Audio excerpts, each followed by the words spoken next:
Listening to Talkline with Zev Brenner, America's premier Jewish broadcast on the air since 1981. And now, here's your host. Welcome back to the program. I'm Zev Brenner. Rabbi Adam Mintz joined us again. He's a modern Orthodox rabbi, teacher, professor, advocate for Orthodox conversions to Judaism, head of the conversion court, Rodfei Zedek. He's a founding rabbi of Kehilat Rayim Ahuvim on the Upper West Side of Manhattan.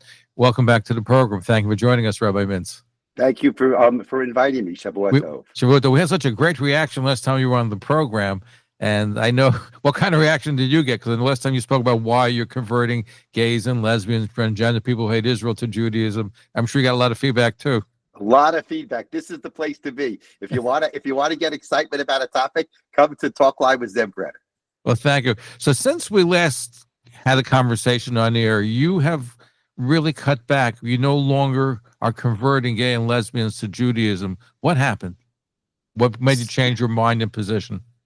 So, based on our last conversation, where we really spent the whole time talking about what the policies of my Bezdin were and what we did and what we didn't do. And obviously, when you talk about policies, that's just the way. Sometimes, some people are going to be excited about your policies, and some people are going to be upset about your policies. And that was mostly what the conversation was. Some people were happy, some people were upset. And what I realized after our conversation was that the issue of converting people is very private. As we understand, it affects people's lives. It changes their lives. It makes them from non-Jews to Jews. It affects them. It affects their families. It affects their communities. It affects the rabbis who are the rabbis of the communities into which they convert. So what I want to talk about today is not so much what the policies are of my Bezdin, what I do now, what I don't do, what I change, what I didn't change. What I want to talk about is my, one very significant challenge of dealing in the world of Giyur, in the world of conversion. And that is, who does a rabbi, an Orthodox rabbi who deals in conversion, who does he talk to? Which rabbi does he consult with? If you have a question, Zev, and you're not sure, you're allowed to open your refrigerator door on Shabbos because, the motor sometimes goes on. So, that's a question you ask the rabbi. And let's be honest, you hope that you get the right answer. But if you don't get the right answer, what's the worst thing that happened? You opened up the refrigerator door and you probably were in violation of a rabbinic prohibition. But when it comes to things like conversion, status questions, so the stakes are so much higher. If you really need to get it right, means if you make a mistake in terms of status and you say somebody who's not Jewish is Jewish or is Jewish is not Jewish, the stakes are really high. And what I think I'd like to talk about with the with the listeners tonight is who do you talk to? What most rabbis will not, even great rabbis, will not answer questions of status. It's too sensitive. There's too much riding on it. So I have been very honored through my work in Project Ruth and Bezdin Rodfei Zedek to be able to have a connection with Rabbi David Cohn, Reb David Cohn. We all your listeners know Reb David Cohn. Reb David Cohn, the senior rabbinic authority, the senior posek, the rabbi of Gvul Yavetz in Brooklyn, in Flatbush, on Coney Island Avenue. Reb David Cohn is maybe the most, I don't think the only is wrong, the most senior student of Rav Moshe Feinstein, who continues the traditions of Rav Moshe Feinstein. And he is an amazing posek. And he's a posek, he's the most senior posek. He's the last word in many, many communities. And I've been able to have create a relationship with Reb David Cohn. It's not, I don't go to Brooklyn. I'm in Manhattan. He's in Brooklyn. So, it's not that far away. Yeah, but it's easier to communicate. I'll just tell you a funny story. And that is Reb David Cohn still communicates in fax. Now, I don't know, Zev, whether you and Adina have a fax machine at home. But Sharon and I don't have a fax machine at home anymore. So I actually had to download or upload, whatever they call it, a fax app on my phone, and I write him a letter, and then I send it to him on the phone, and then he sends it back to me. So I've made up for the fact that I don't have a fax machine anymore. Those are the facts. Yeah, those are the facts. That's right. But I've been able to, to create a relationship with him, and I've been able to ask him questions, and he has really become my rabbinic authority for questions of Giur.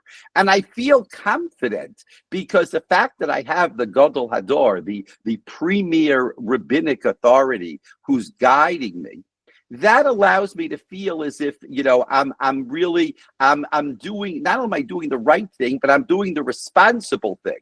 And that people who I convert or people who I work with going forward will be able to say that they converted with Bezdid Rodfei Zedek, with Project Ruth, which was, and that Rabbi Mintz asked his shailas, asked his questions of Rav David Cohn. So I think for tonight, rather than getting into the whole back and forth about who you convert, who you don't convert, I think that's an interesting question. I think that's something that people aren't aware of, and that is the role of a Rav, the role of a posek in questions of status, in questions where the bar is really, really high, and how we need to appreciate those, that ability to communicate, and what are the kinds of things that he talked about. So did you ask Rabbi David Cohn about whether you should be converting gay individuals to Judaism? Yes, I did.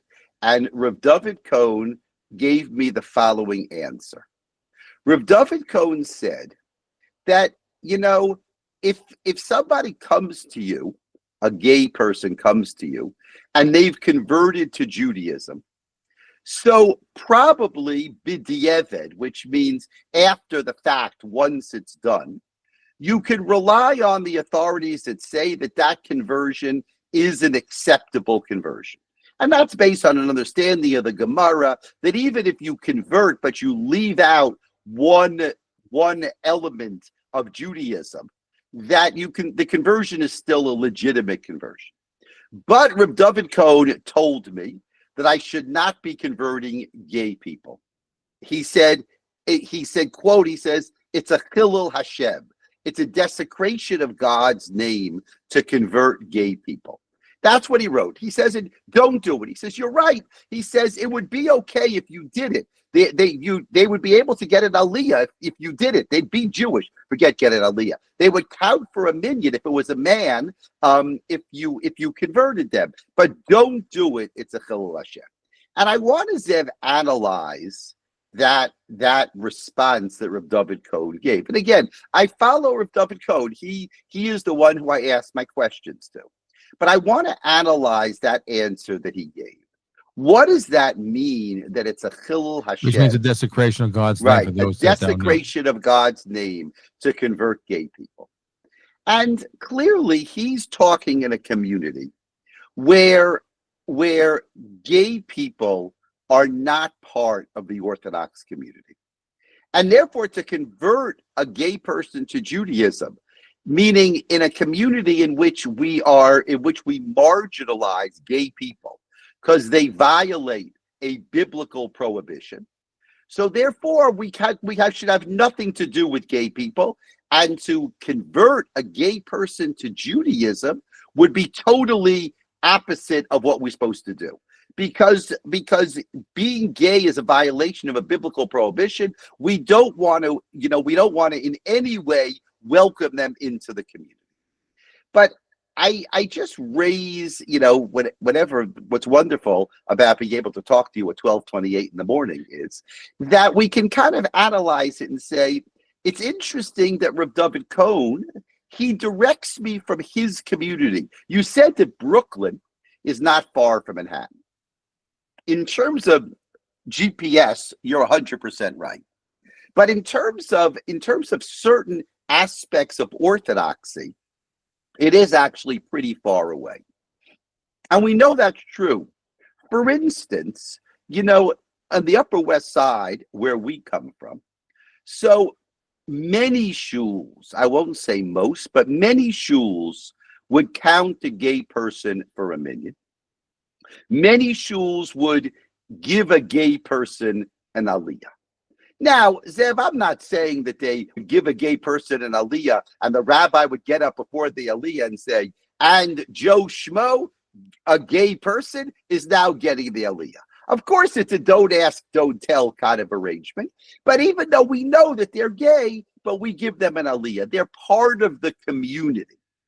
And the children of a gay couple, of a gay family, are welcomed in our, generally speaking, in our yeshiva day schools, right? In the yeshiva day schools in the modern Orthodox communities, so the children of gay people are allowed in the community. And I just wonder whether in Reb David Cohen's mind, Reb David Cohen is talking about a different community where they would never accept the children of gay families into the schools. So of course it's a desecration of God's name to welcome a gay person into the community. But is the situation different in an Orthodox community that welcomes gay families, that has come to include gay families? Now, I'm not saying, Zev, which opinion is right and which opinion is wrong. That's not my role. Did you speak to Reb David Cohen and ask him this very question, saying, yes, listen, you're in Brooklyn and I'm in Manhattan? Yes, and I listen, did. Some of the Shtiblich have gay individuals come to the Shtiblich. I know some of them, have been part of the Shul, but they didn't come in wearing a gay pride button. Right, correct. So, Reb David Cohen felt strongly that, that he's, from his position, he thought you shouldn't do it as a desecration of God's name. But he understood that, that I was from a different community. I was from, a completely different world. You're right. It's a sensitive topic. You're right, because you say that the Shtiblich also have gay people, but they don't come in with a gay T-shirt, right? And therefore, it's a very fine line of how you define these people. And that's why I just raised the possibility that, that since what Reb David Cohen called a desecration of God's name, I just wonder whether that is dependent on some level between different kinds of communities and what the attitudes of those Orthodox communities are towards gay people. And I'll just say one thing. You say including gay people in the community and the difference between Brooklyn and Manhattan. You ask a question. Would a shul give an aliyah to someone who's Machal Shabbos? Someone who took the subway to shul on Shabbos morning? Would the Orthodox shuls on the Upper West Side give that person an aliyah? And of course, I think, Zev, the answer is, of course, they'd give him an aliyah. And again, because we don't ask any questions.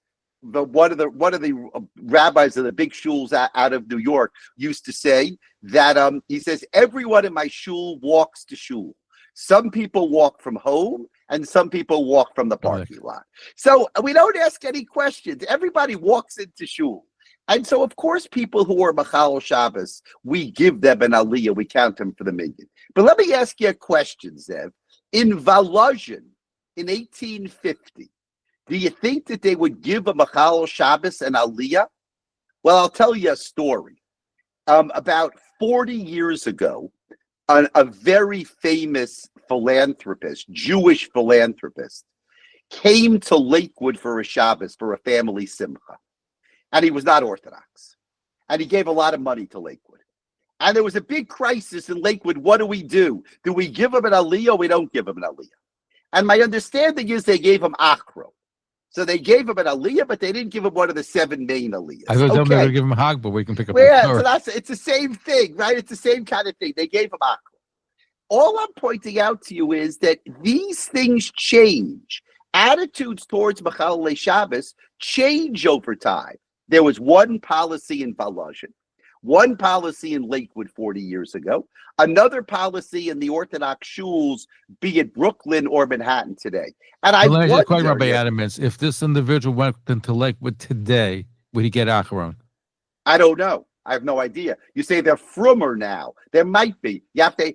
Next week you'll have someone from Lakewood. You'll ask him that question. So let me ask you this question though. Last time you were on the program, you were converting gays to Judaism. You asked the question after the program. Question is, why didn't you ask the question with Chatchila? What took you so long to ask Reb David Cohen this question before you did something which you knew was controversial? So I'll tell you, Zev, it's because of our interview.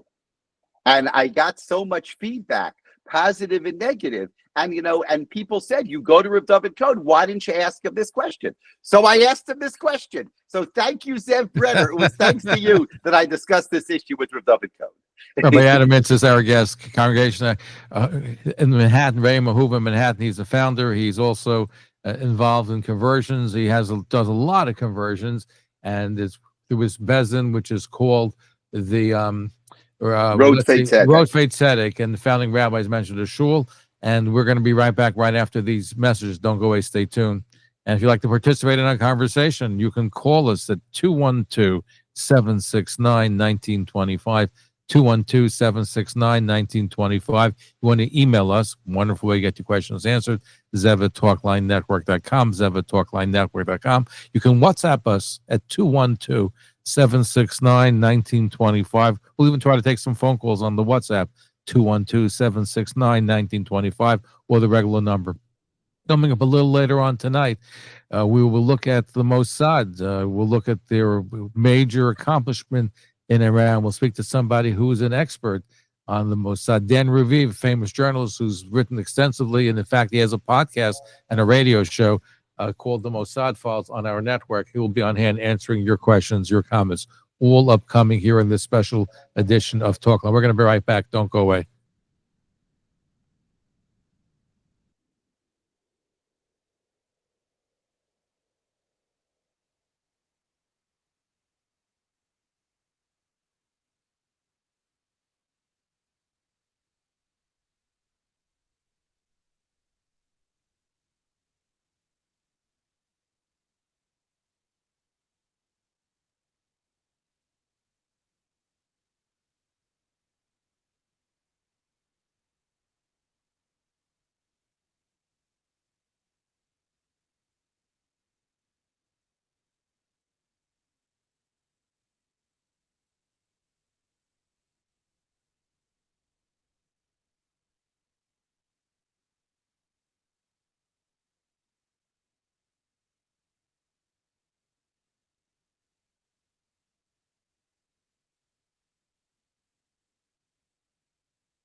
Thank you for listening to this episode of Talkline with Zev Brenner, America's premier Jewish broadcast on the air since 1981. Please call us with your questions and comments at 212-769-1925. That's 212-769-1925. Or email us at zevbrenner@gmail.com. And we're back. Our guest, Rabbi Adam Mintz. He is American Orthodox, modern Orthodox rabbi. He's head of the conversion court of Rodfei Zedek, a founding rabbi of Kehilat Rayim Ahuvim in the Upper West Side of Manhattan. And we're looking at conversions, and he's converted a lot of people to Judaism. Let's take some phone calls. Let's go to Avram in Kensington. Your question or comment for Rabbi Adam Mintz. Good luck. Hello again. The last time you were on the air, I'm going to mischaracterize a little bit. You took the approach that conversion is a parochial, provincial need, and we don't care about the welfare of the rest of the stars, nor do we care for their opinion. Now, given that mischaracterization, how would you come down on the practice among some RCA converters that say that the convert has to adopt the minhagim of the Kehilah that's the customs. Were higher than the customs of the community that were guiding them to take it to the ridiculous. Let's make believe that there are 5 practices involving Pesach Sheni. If you don't do the exact one that we follow, then we're going to abolish your giur. So you can never go, let's say, become a Sephardi or whoever, whatever you want to do. What's your attitude on that type of approach? I mean, that's not a philosophy that I follow. I just have an interesting question. You know, I actually recently talked to a posek, not Rabbi David Cohen, but someone else about this. If I convert someone into the modern Orthodox community, do I have to insist that that woman cover her hair when she gets married? Because most modern Orthodox women don't cover their hair when they get married. Meaning, am I converting someone into the practices of the community into which they're converting? Or is there a standard that they have to match, even if it's not a standard that's being followed by the members of that community? That's a hard question. I think that's what you're addressing. I'd appreciate that question. Does that answer your question? I guess. Well, it just says that it's a good question. It's a good question. Anyway, thank you for a good question. We appreciate that. Let's go to the Lower East Side. Thank you. Thank you. Let's go to Lower East Side of Manhattan. Shlomo from the Lower East Side. Your question or comments to our guest. Go ahead. Shlomo, are you there? Yes, Shlomo. Go ahead. Yes, I am here. First of all, I would like to ask a question if you're ready to Rabbi Brenner, if he's ready to have David Cohen come on. I'd love to have him come on the show. Now I want to say one thing.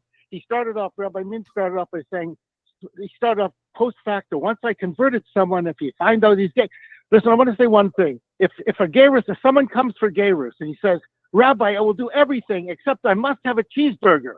I must have, because I have physical desire for cheeseburger. And someone else comes in and he says, Rabbi, I have a physical desire for unlawful carnal knowledge to be with a man. Ipso facto. You think Rav David Cohen would say you can do a gayrus with that? And by the way, you also mentioned Rav Moshe Feinstein. His name never came in the last 70 years here. He maybe privately spoken to him, but he wasn't. You throw the name out. You throw Rav Moshe Feinstein's name out. I want Rav David Cohen to come, and he has to come on because you have a one-sided opinion of a person who's done so many gayrus with gay people, which is unacceptable. He's not doing it anymore. Hold on, Shlomo. Rabbi Adam Mintz said he's not. Hold on, you're not listening. Rabbi Adam Mintz said, based on the psak, on a halachic ruling of Rabbi David Cohen, he's no longer doing gay conversions. If a person says, I will not keep the child, I must have a cheeseburger, then no, you cannot do it again. I must have for unlawful. Shlomo, are you listening? Rabbi Adam Mintz said he's no longer doing those conversions based on the psak of Rabbi David Cohen. Okay. Speaking of David Cohen, all right, we're happy to have Rabbi David. Facto. Okay, let's take Stan from Forest Hills. Go ahead. Your question for Rabbi Mintz. Thank you. I have 2 questions, one for him and one for you, Zev. Sir, isn't it really true that you're really under pressure from the Orthodox community to not do this? I mean, let's be. Isn't it true that they're saying things that don't do this, or will blackball you to some extent? I mean, and the second question is to you, Zev. If gay people, have they come to your synagogue, and would you convert them? Because the Reformed and Constructionists will do it if you don't. So I'm just wondering, have you done it yourself, Zev, at all? I'm not in the conversion business, so I But if they came to you and said to you, listen, Rabbi, there have been shuls. There are situations that I had a number of years ago where somebody was davening for the Amid, and they asked me to take him off because he's gay, and I said, no, I'm not going to do that. I have no idea who the person individual is, and just because somebody said something doesn't mean that I agree with it. So, yeah, I'd like to make a comment. Okay, hold on. We're going to get to the phones ringing off the hook. But anyways, thank you for your phone. You want to address that, Rabbi Mintz? Yeah. So that's a fair question. The answer is yes. There are people within the establishment Orthodox community who don't want me to convert gay people. I have to tell you the truth.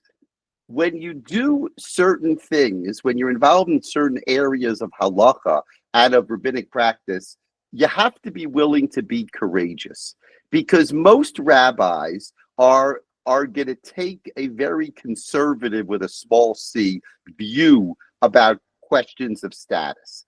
And therefore, they're not willing to tackle the hard questions. I wouldn't be doing Geirus if I was afraid of what people were going to say about me.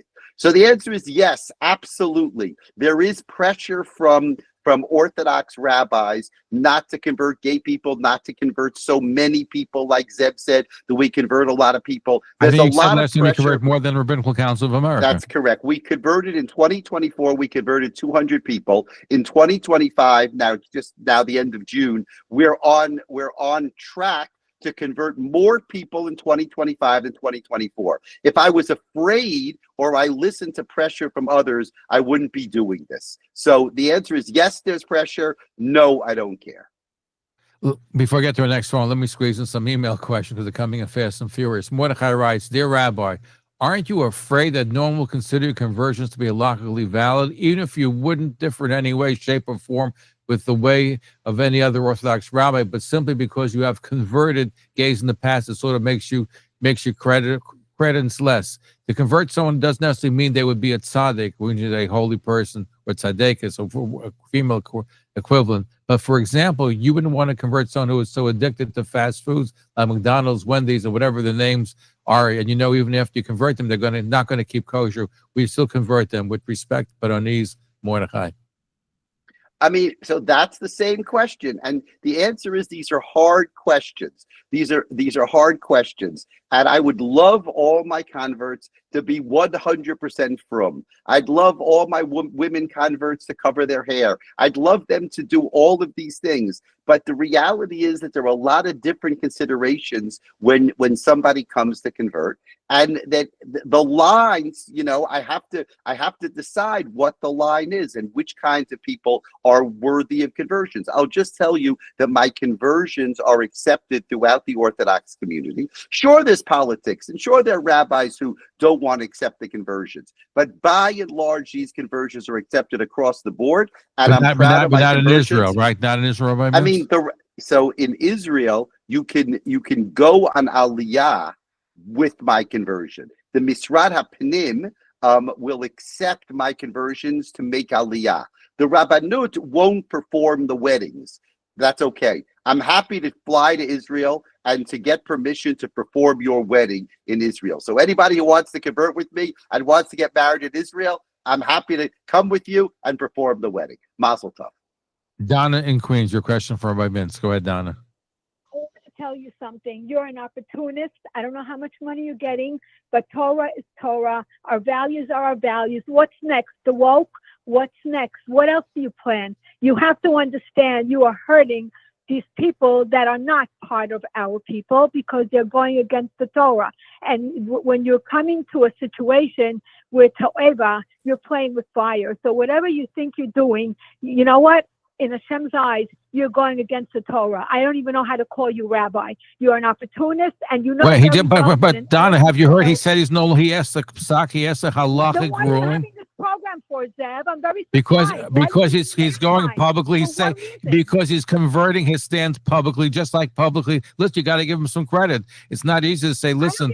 Credit because you don't give him any credit, but you should give him credit because he's saying he's abiding by halachic ruling and he's no longer doing what's. Why is he talking why is he talking about all his conversions? He's not going by the rules, and obviously Who said he's not going by? He said he said he is going by the It rules. doesn't matter.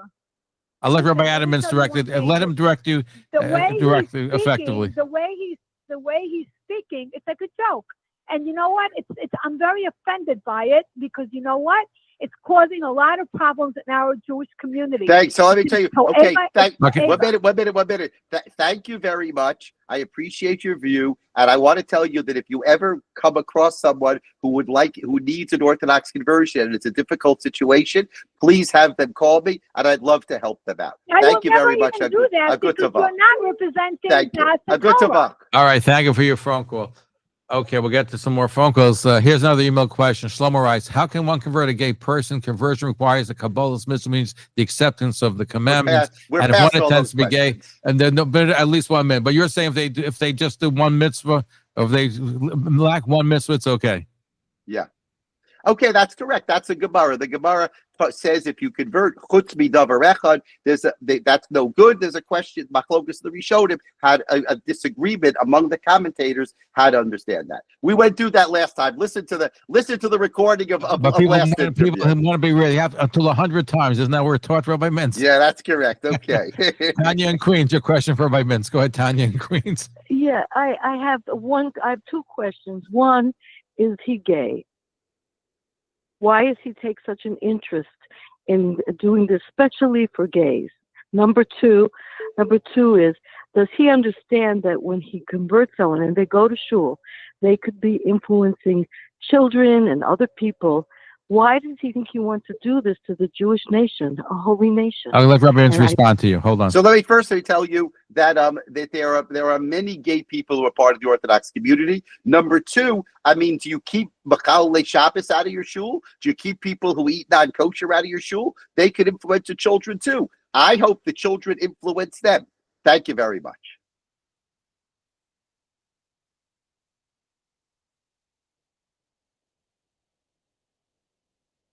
I lost you, Zev. Reform are accepted by Mr. Adam Mintz. Conservative are accepted.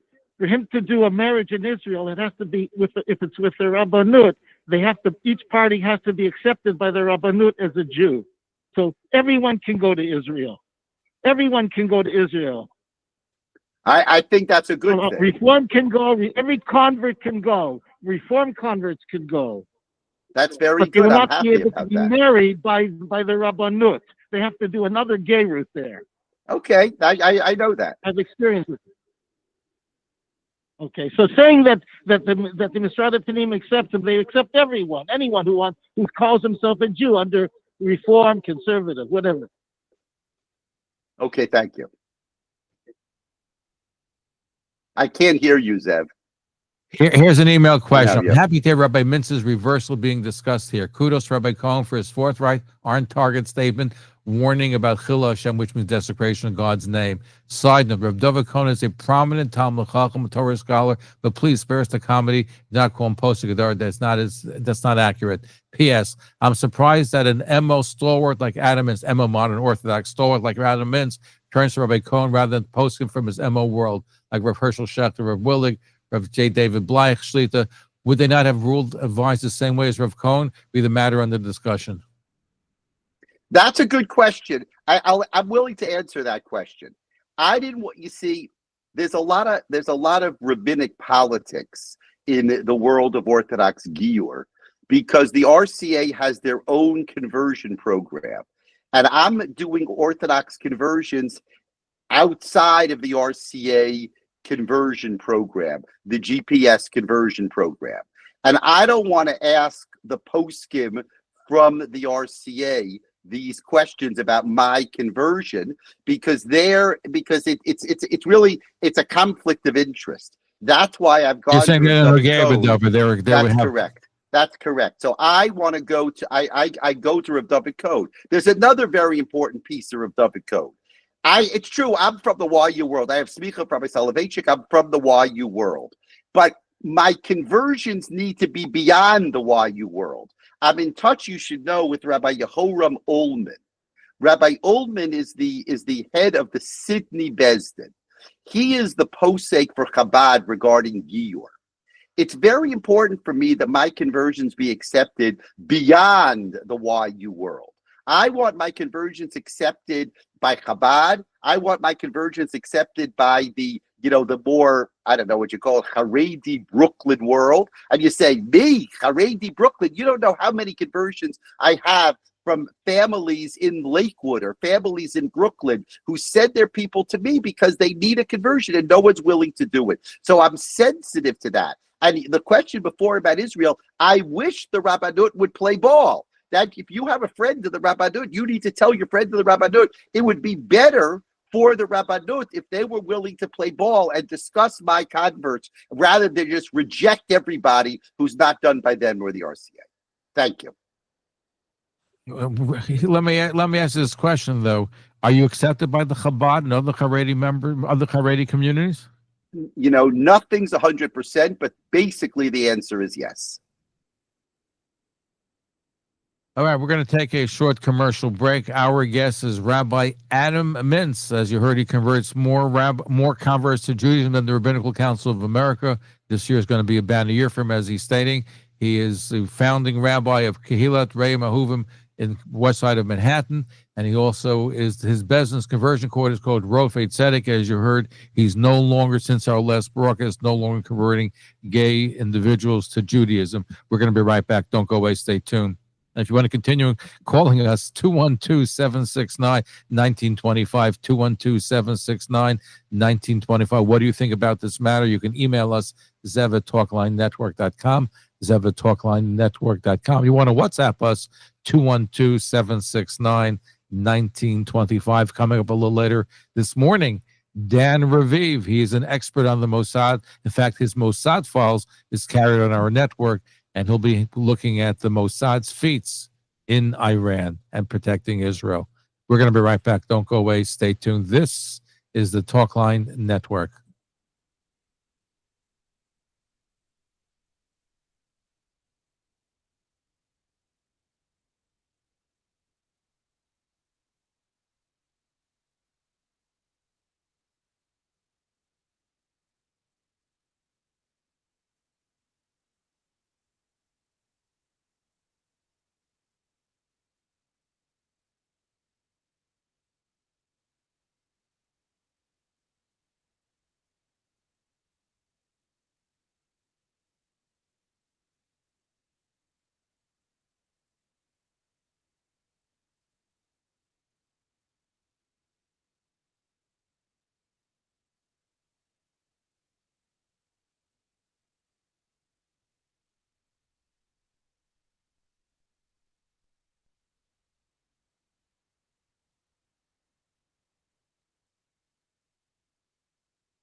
You know.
Thank you for listening to this episode of Talkline with Zev Brenner, America's premier Jewish broadcast on the air since 1981. Please call us with your questions and comments at 212-769-1925. That's 212-769-1925. Or email us at zevbrenner@gmail.com. And we're back. Our guest, Rabbi Adam Mintz. He's a modern Orthodox rabbi based in the Upper West Side of Manhattan, where he's the founding rabbi of Kehilat Rayim Ahuvim. He also has a conversion court, Rodfei Zedek, and as you heard, he converts more people than the Rabbinical Council of America does each and every year. Here's an email question. Mordechai writes, why would you want to ever convert homosexuals, even though you don't do it now? Why do we need to bring anyone under the fold who doesn't embrace fully normative Judaism? I still don't understand the need to do it, and possibly a future conversion, if they're heterosexual, might not even be considered Jewish, with the kids being Jewish. So we've got a lot of problems here. Okay, I mean, that's a bigger question. I'll have to come back another time. There are a lot of reasons that people need to convert, want to convert. And of course, I want people to be completely religious the same way you want people to be completely religious. But there are a lot of family kinds of considerations. There are a lot of considerations in terms of building their own family. And we need to deal with each case individually and uniquely. And it's hard for me to say, and there's a long tradition of poskim in America, poskim beforehand in Europe, who were willing to convert people even though they were not 100% shomer mitzvahs. So all I'm doing is following in that tradition. Let me ask you a question. When you communicated with Rabbi David Cohen, you asked the question about converting gay people to Judaism. Did you also ask him regarding transgenders and people who hate Israel? No, I mean, hating Israel, that's a political thing. I don't know what his politics are. We didn't talk about trans people at all. But I mean, that follows the same thing as the gay people. That's so in other words, you would not convert transgenders. Yeah, I mean, it's the same. Again, I'm not talking about what my Bezdin does, but it's the same question. So, they're the same stock, I'm sure. Now, over the course of time, a question, though, is how many gay people want to convert to Judaism that have approached you or your court over the course of time? So I'll tell you that because the RCA won't convert gay people, so many gay people come to me to convert. That's why it's a very sensitive issue. That's why people have to understand that, each case is unique, but there is no other opportunity within the Orthodox community to convert in that situation. So the answer is more than you would think. So have you gotten feedback from people who, or you may have been in the conversion process that were gay that no longer will be accepted? Have you gotten feedback from that community? I told you how I negotiate in the Bezdin, I don't want to talk about, but all I could just say is that there are many people who do approach me, many gay people who approach me to convert. So you should know the people who ask who comes and why should a gay person want to join the community, you'd be surprised. Within our community, that's a growing group within the community. And that I think that community needs to be addressed. However we choose to address them, Jeff, that's the conversation we're having. However we choose to address them, whether you let them daven for the Yamud, like your story, or whether you give them an aliyah, like at stories in other shuls, or whether you all those kinds of things. You give them a mazel tov if they have a kid, right? I mean, each one of these things are issues that are raised in modern Orthodox shuls. Thank God, Zev, I don't have to deal with all of these issues. I just have my one issue. Now, what about in your shul? Has this come up, and how do you deal with it? We have, it doesn't come up very often, but we're very open. We basically follow the modern Orthodox Upper West Side view of being very open to these families and these people. But when it comes to an aliyah or wishing a mazel tov, that's a separate thing. But then inviting them to come inside the shul, that gets a little bit more. We do all of the above. And I think many modern Orthodox shuls on the West Side do all of the above. But we'll have to have another conversation. But I'm not sure about that. I think, listen, to be welcoming, I think every shul, pretty much, whether it's Haredi, Yeshtibel, or Manor, will accept gay individuals become part of the shul. But as far as acknowledging a life cycle event, like having a child or getting married, I don't know of any shul in the West Side, Upper West Side that would do that. In fact, HIR in Riverdale got themselves in trouble. I was going to say they rescinded that policy of announcing a. That was right. That was 10 years ago. I don't know what's happened since then. I don't think it's in play today. I don't think they've changed. I hope that 10 years ago you talked about that topic on Talkline. Well, we did have the topic. If you ever saw the movie Trembling Before God, of course, you'll find the scenes. We had Rabbi Meir we had a whole panel, including the filmmaker, discuss that very topic on the air. And listen, it has to be addressed. We've covered transgenders on the air halachically. In fact, Rabbi Hirsch Weinreb and we had Rabbi Glott from the Five Towns discuss the issues. It's an important issue. Very important. Okay, I think we have a blazing board, so let's take some more phone calls with that. Have you gotten feedback? What was the feedback on the Upper West Side rabbis and community? About what? The last time we had you on the air to these issues. Oh, my goodness. You talk about phone calls that didn't stop the next day. The phone's ringing off the hook. Okay, let's go. You're on the air. Where are you calling from? Go ahead. Yes, go ahead. Flatbush. Oh, go ahead. Your question for Rabbi Mintz. Okay, I have a question for Rabbi Mintz. Thank you for allowing me this time. Philosophically, does the modernity trump? I don't mean a pun by this. Does it trump orthodoxy, or does the orthodox trump the modernity? That's the question. Question number two is, there is a part in the Chumash, I'm not aware, where the word abomination is used. It is used nowhere else in the entire Chumash but for that particular case. I'd like to know your opinion on both questions. Number one is orthodoxy trumps modernity, but modernity is also important. And you're right, it's called a taweva. That's correct. I mean, you know, how that affects our view and whether we accept these people, I think that's a decision that's made by the community, not by myself or by Zev Brenner. You're giving priority to the community over the Torah. That's my question. No, you're the saying Torah is defining. According to the community can say and do anything. So you're giving priority to the community.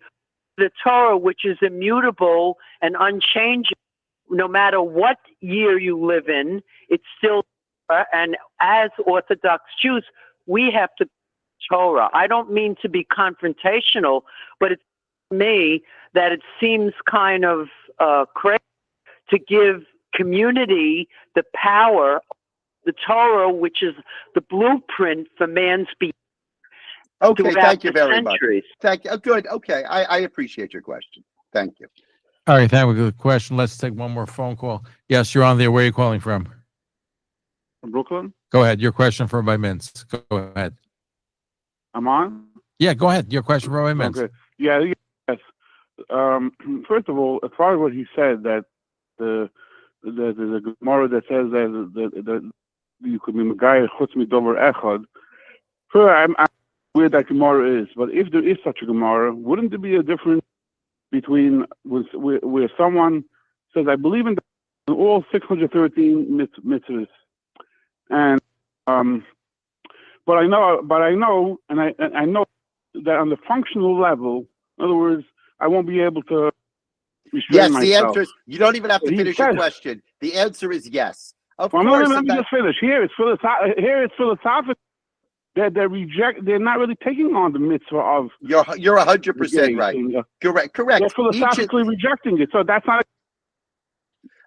Sometime I'll come on. You'll come to the West Side, and I'll say a chabura on Chutz Midavar Echad. This isn't the place in Talkline to discuss it. You hear the question. No, let me finish the question, Rabbi Mintz. Go ahead. Yes. I'm asking you. I'm not familiar with. If you say there's such a Gemara, it needs to be studied. But the question. Where is the Gemara located, Rabbi Mintz? The Gemara is in Bechoros. Bechoros Daf I think. He said Daf 30, page 30. Here he's reaching out. He's reaching out to the God of Israel. And he's reaching out. He's accepting. In theory, he's 13 commandments, which is a whole. It's a whole. It's a unit. He's saying, well, I don't know if I'll be able to restrain myself from smoking on Shabbos. But he's loyal to Hashem. Here, the person is saying that philosophically he's a liberal. It doesn't believe in the Mishkav Zachar. The answer is yes. There would be a difference for sure. There would be a difference. Okay. So then what would be the justification for what you did till now? There would be a difference. It's not a gerus. Again, that was last conversation. We're not going back to that conversation. Well, let me ask you this. Have you had feedback from people that were gay that you converted previously after you heard the recent pronouncement? Have you had feedback from them? So that's why I don't want to discuss what I'm doing, because this is a very sensitive issue. And the people on Talkline have a certain view. But there's a whole group just as passionate as the people who are calling tonight, who feel that there's room to convert gay people, and that's a very important role that my Bezdin plays. So everyone who's calling should just be aware that for every phone call that's lecturing me about the immutable nature of Torah and Toeva, that there are people who are frub within the Orthodox community, either who are gay or who are supporting that community, who believe that that's an important role of my Bezdin to convert people who are gay. So that's why, Zev, I didn't want to talk about what the policies of my Bezdin are. Are you separating yourself from your Bezdin? Are you, in other words? I'm not. I want to talk about it I want to talk about it in terms of Rav David Cohen, what Rav David Cohen said, what I do, and all of those things we said already. But I don't want that to be. No, just get it clear. So you and your Bezdin are no longer, based on the Pesach Rav David Cohen, no longer converting gay people to Judaism. Correct. But you're still sympathetic to those that may not be Jewish who are gay that want to convert to Judaism. That is correct. You want if that's the press conference tomorrow, we'll take that as the press conference. I'm just trying to get clarity so we understand fully where it's at. And and you say there's no other venue in the Orthodox Jewish community at the present time that can deal with that. So basically, somebody who's gay would have to renounce that being gay in order to become an Orthodox Jew. Right, and that's right. Correct. Okay, good. Right, I just want to make sure we got it all very, very clear. Okay, we have to have you come back to discuss these issues, I'm sure. Okay. In your shul itself, what's been the feedback to this whole issue? I mean, they're very supportive of Project Ruth and of Bezdin Rodfei Zedek. And what is Project Ruth? You keep mentioning Project Ruth. Project Ruth is my educational program preparing people for Gior. And then they go in front of Bezdin Rodfei Zedek, which is the name of the Bezdin. But they very much enjoyed the first interview, Zev, and I'm sure they're going to enjoy this interview too. So I can't wait till you send me the link and everybody can enjoy. I'm sure everybody. Let's say hello, everybody, the Bayan Stiebel and Ridden and all the other. They're waiting tomorrow morning to hear. Thank you so much, everybody. Rabbi Adam Mintz, thank you for joining us. Look forward to having you back on a future broadcast. And again, it takes courage to say, listen, I did this one way and no longer doing this practice anymore. So thank you so much. We appreciate that. Thank you for joining us. Be well. Bye-bye. Rabbi Adam Mintz here on the Talkline Network about why he no longer is converting gay non-Jews to Judaism.